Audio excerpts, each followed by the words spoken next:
consistorio para elegir el día. Una posibilidad es que ambos sean proclamados santos en la misma fecha. La guasacaca venezolana es reconocida. Estamos de vuelta con ustedes y antes de darle la bienvenida a nuestro invitado, ya nos acompaña aquí en el estudio, como iremos comentar, que no se pierdan la emoción de los cuartos de final de la Champions League por Unión Radio. Prepárate para este choque, el Emirates Stadium se vestirá de gala para recibir un duelo épico, Arsenal versus Real Madrid. Sé testigo de un partido que quedará grabado en la memoria de todos los aficionados. Arsenal versus Real Madrid. Lo podrás disfrutar por Unión Radio a partir de las 2:50 de la tarde de este martes en las voces de Giancarlo Figlulio y Giuseppe Palmariello. Y les damos la bienvenida entonces a Carlos Dordelli. Él es el presidente de Primero Venezuela en Aragua. Justamente cuando estamos en el lapso de inscripción de candidaturas para las gobernaciones, los consejos legislativos y la Asamblea Nacional. Este lapso termina el próximo 11 de abril. Y yo supongo que Primero Venezuela ya inscribió sus candidatos o está en ese proceso. Nuestros candidatos. Muchísimas gracias, un placer. Carlos Dordelli, para servirte. Bueno, primero un gran saludo por parte de la Dirección Política Nacional de Primero Venezuela y de nuestro gran aliado Primero Justicia, José Brito y Luis Parra, ¿no?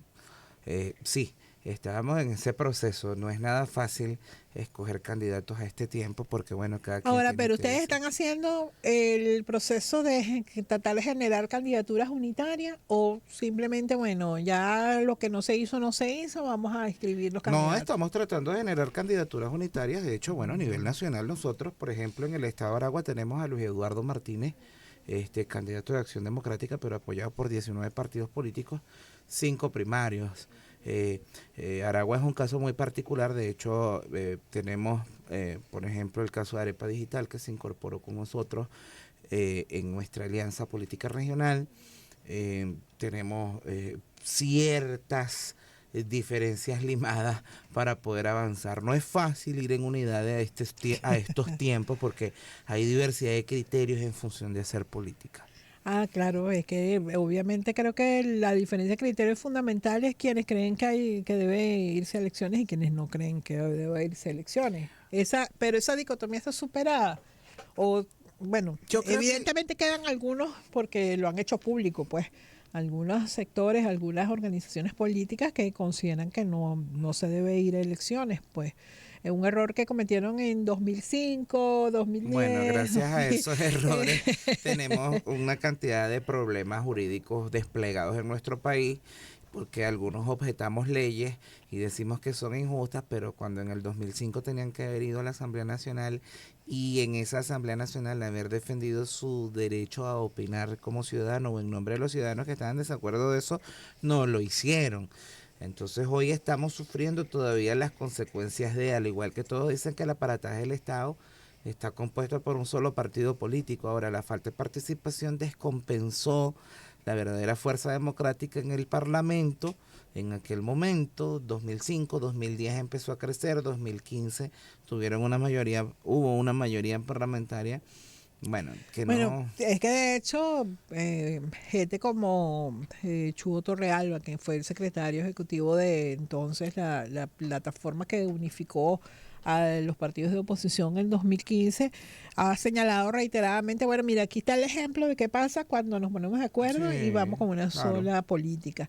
Sin embargo, y tú me corregirás si crees que no es así, pero desde mi punto de vista, desde mi análisis, ese capital político que lograron en 2015, yo podría cuestionar cómo lo lograron, pero en todo caso es un hecho, es algo que no lo podemos cambiar porque eso sucedió. Hubo un resultado. Hubo un resultado. Yo no apoyé esa plancha. Yo creo que ese resultado, ese capital político que logró la oposición en 2015 en la Asamblea Nacional, lo desperdiciaron a manos llenas. Bueno, no a manos llenas, a una sola mano, porque lo primero que... O sea, voy a hablarte en primer orden de esa Asamblea Nacional que ganaron. Sacar el cuadro de Chávez del hemiciclo creo que fue el mérito más importante para Henry Ramos en esa presidencia. Caramba.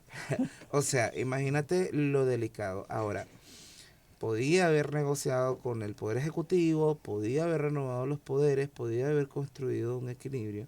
Sin embargo, ellos dijeron que iban a sacar a Maduro en 6 meses. Y fíjate, ya van De 10 unos años. 10 años. Entonces ahora, vamos al otro tema. La falta de tacto político y de la lectura de lo que el pueblo venezolano exige hoy. Nosotros como venezolanos lo que estamos demandando es paz y tranquilidad. Entonces, algunos actores hoy todavía aupan, o quienes auparon ese gobierno interino nefasto, y le llamo, voy a quitar la palabra nefasto porque entonces van a decir que soy chavista. Yo no soy chavista, pueden revisar mi Instagram desde que estoy en el uso de la razón.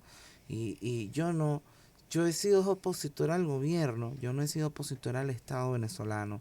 Yo reconozco las instituciones y creo que a veces eso de ser opositor y oponerme yo a que el Estado tenga su vigencia jurídica y que el ejercicio del poder lo deslegitime porque simplemente no soy yo quien lo hace, pues lamentablemente se convierte en un factor de itinerancia dentro de ser oposición o no, porque aquí algunos tienen un oposicionómetro. Sí, aquí Sí. algunos dicen yo soy oposición real, tú eres oposición falsa. No, la negociación es natural en todos los procesos políticos mundiales. Ahora, nosotros siempre hablamos con el gobierno, hablamos con el Estado venezolano. Pero fíjate qué punto se arraigó en Venezuela esa narrativa de que ser opositor era ir en contra del Estado, en contra de las instituciones, en contra de la Constitución. Yo hoy saludo que sectores que desconocieron reiteradamente la Constitución hoy la apoyen abiertamente y defiendan el texto constitucional que aprobó el pueblo venezolano. Además, bueno, fue una imposición. Chávez no llegó con un proyecto hecho solo y que no se discutió. De hecho, soy testigo excepcional porque participé abiertamente en las discusiones de la constituyente en 1999, pero además fue votada por la población. Claro. Pero hay actores que hoy defienden la Constitución del 99 que la desconocieron reiteradamente en 2001, en 2002 con el golpe de Estado, en 2003 con el paro sabotaje, en 2004 con las primeras guarimbas, y así podemos hacer historia. El problema que tenemos dentro de la oposición es que no tenemos un objetivo claro.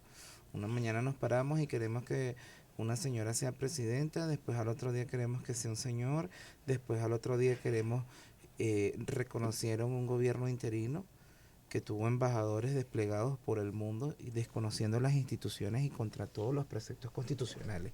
Nosotros en el 2020, desde la Dirección de Relaciones Internacionales, por órdenes de Luis Parra, presidente de la Asamblea Nacional, nosotros advertimos a las naciones y les dijimos que el desconocimiento al Estado venezolano iba a generar una crisis migratoria porque los venezolanos, si no tenían embajadas, no tenían quien les diera sus pasaportes y les llevara sus trámites. Y 5 años después vemos a Donald Trump a él mismo sacando a la gente que tiene el pasaporte vencido, que él dijo que se lo iba a dejar vigente porque él reconocía a Guaidó. Entonces ahí tenemos una dicotomía porque el verbo y el pensamiento o el planteamiento y la acción no son cónsonos. Entonces nosotros podemos decir hoy, ¿hacia dónde queremos dirigir de verdad la política del país? ¿Y hacia dónde? Porque mira, me quedan apenas 2 minuticos, ha sido una conversación muy buena, Carlos. Estamos conversando con Carlos Dordelli, presidente de Primero Venezuela en Aragua. ¿Y hacia dónde, qué pasos se pueden dar en estas elecciones del 25 de mayo hacia esa oposición que nos reconoce las instituciones, reconoce los triunfos, reconoce a los actores políticos y a sus adversarios, en este caso al PCV, al gobierno nacional, pero avanza en la construcción de unas propuestas, ¿no? Bueno, lo primero es que nos tenemos que contar y saber con qué contamos nosotros y con qué cuenta cada quien. Yo creo que el pueblo venezolano ya está totalmente dispuesto a cambiar de gobernadores y de Asamblea Nacional en el 2026. Ahora, lo que nosotros tenemos que tener claro es que quienes lleguen ahí no van a llegar a sabotear al Estado venezolano, sino a contribuir a la reinstitucionalización de la República, que todos tenemos que ser parte de eso y que todos tenemos que estar juntos para poder resolver ese problema. Ok, quienes hoy andan en un tema de abstencionismo lo respeto, quienes ayer estuvieron en el abstencionismo, pero tienen cuentas pendientes con la justicia, pues que primero salden sus cuentas con la justicia y después entonces ellos podrán entrar en el juego democrático. Pero mientras tanto nosotros no podemos, porque hay mucho caballo de Troya. Por ejemplo, hay un partido, Lápiz está metiendo mucha gente que estuvo desconociendo ¿Te refieres a la organización de Antonio Carri? Y bueno, y su papá fue embajador del gobierno interino. Y tengo entendido que lo está imputando la fiscalía el día de hoy por 4 delitos perpetrados en el portal, no puedo decir nombre portal, creo, pero en internet usted pone Carri Bolívar y ahí aparecen las imputaciones de los delitos.